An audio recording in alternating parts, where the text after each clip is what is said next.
and welcome back. I am going to do a quick recap of what we did for Essentials for Cycle 2, Week 2 as a tutor. So started the class in prayer. After that, we read our verse of the day, or verse of the week, the heavens declare the glory of God. All of this is located in CC Connected for free. I created these on Canva, and you have all 24 weeks listed there for you to print and use in your community if you so wish. We did our joke of the day. What do you call a medieval lamp? A nightlight, K-N-I-G-H-T. That stumped quite a few kiddos. That was a fun one. And then we went into a review of our classroom expectations, what I expect of each student whenever they come in, and putting their points in the binder for how we treat one another, all of that stuff. And then also reminded them to put their points in the binder. So also in CC Connected, I have a comment forum post about how I'm doing my point system and rewards. So that is there if you want that.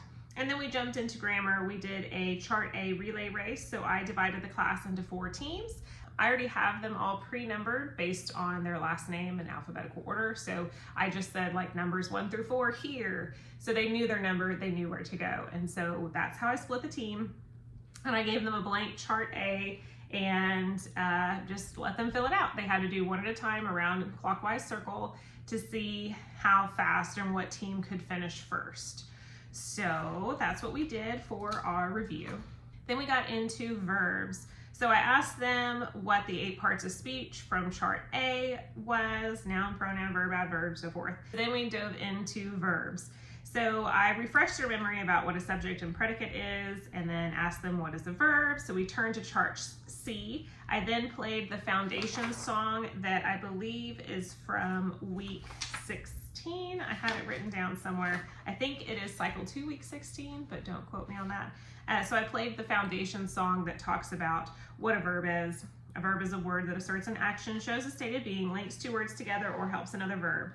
So after that, we started going through the chart. I played a song from Mr. J with all of the verbs, intransitive, transitive, linking, and helping. It's a really cute song. So if you just search Mr. J verb song, you'll find it. My kids love this song. So I had a poster, which I'll show you the poster here. So I showed this verb chart that I already had listed out to go into detail of what intransitive is with sentence examples, and then we went into transitive, linking, and helping. We looked at the 4 verb attributes, just kind of like walking through the chart, getting sentence examples, discussing it, looking at it, the verb tenses, and then we went into another poster that I had, which is the principal parts of verbs. So now we went over to Chart D. So if you take a look here, I highlighted a few different ones that we used. I made a copy of this chart and then highlighted it and wrote on it for myself. So what I did for this one, I have the poster, or which I just showed you. And what we did was I had different verbs written down on index cards. I had some irregular and regular verbs and passed those all out to the students. And then they were to determine what would the present, past, present participle, and past participle of that verb be. So for instance, if the child got the word to sit, then they needed to come up with sits, sat, sitting, sat. So obviously they had this chart in front of them, so if they got a index card that had these words, then they were able to kind of quickly figure it out. Some had regular ones, and again, that's a little easier to figure out the present, past, and so forth. So we kind of just went through that, and I filled out the chart as we went. So I just, kid raised their hand, I asked them, what did you have? They said to write, and I said, okay, what was the present? And they tell me writes. What was the past? Wrote. And I wrote that across on the poster. Then I had some time to be able to read aloud the picture book, to root, to toot, to parachute, what is a verb. This was really cute. I also, I was a 5th grade reading teacher, and I love getting the kiddos close and reading to them. So I called everybody up, we all sat on the floor, and I read them the book. And while I was reading, I asked them to notice that the words that are colored are verbs. We took one of them and we pretended we had it for the chart and what we would do with it. I think the word that we did was maybe sift. I think that was just one I was flipping through and said, all right, what would be the present, past, present participle, and past participle of sift? So we read that. After reading the book, we did a very quick review of the definition of a verb and looked back at chart C for a seek and find. I mean, I just called out and gave chocolate to whoever answered the 4 types, 3 persons, 2 numbers, 2 voices, 3 moods, 3 times, 4 forms, and how many tenses. So that was just really quick to fly through that. And then we moved into math.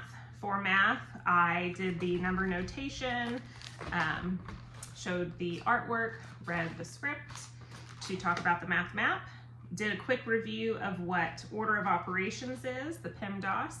So I had an equation 6 plus 2 times 5 minus 3, and so we solved that. And then we moved into K-board. For the into K-board, I will show you my lesson. I made a Battleship thing for myself, so the kiddos all had to sync my battleships.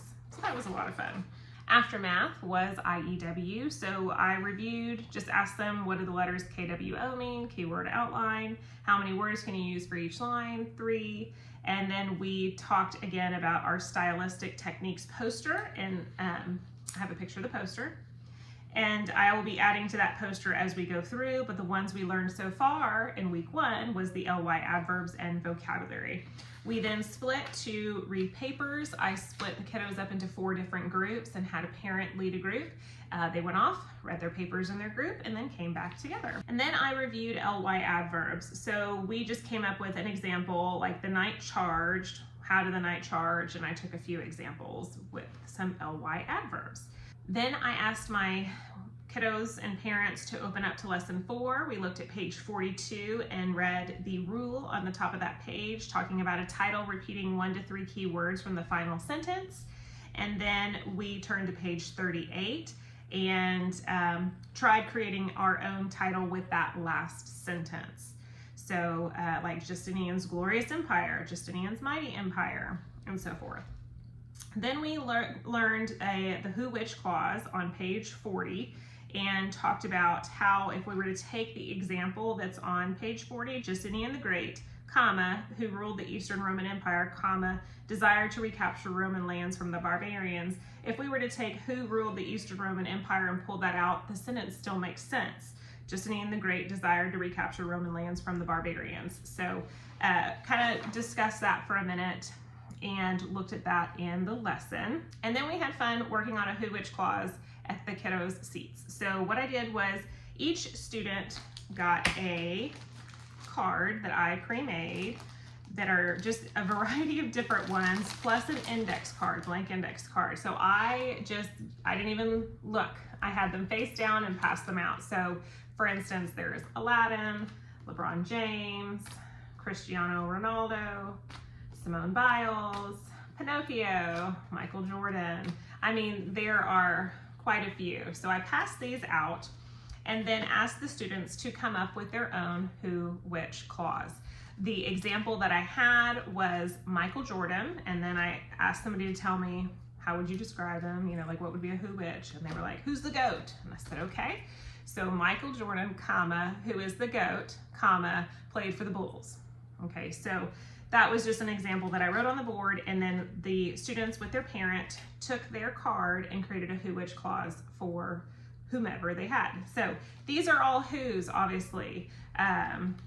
So that was kind of a fun way to get juices flowing for a who, which clause. When we were done with that, we reminded everybody that we had new vocabulary for the week, and that next week, going into week 3, that we are going to do a vocabulary game. So come prepared with weeks 1 through 4 vocabulary words learned.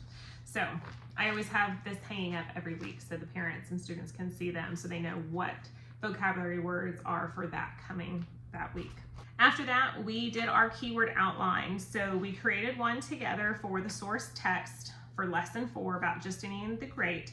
And so this one, there's 2 paragraphs For our class, we only got to finish one of the paragraphs, but encouraging the students to go home and to do the second paragraph, to retell it, and to write it into their own words. So their job at home this week was to add vocabulary, add an ly adverb for each paragraph, and then add a who which clause for each paragraph, and also creating a title using 1 to 3 keywords from their last sentence.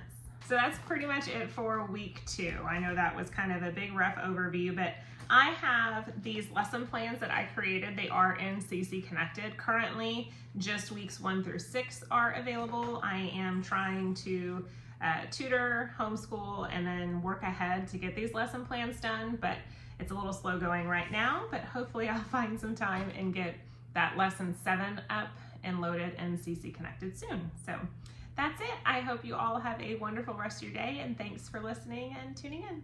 Bye.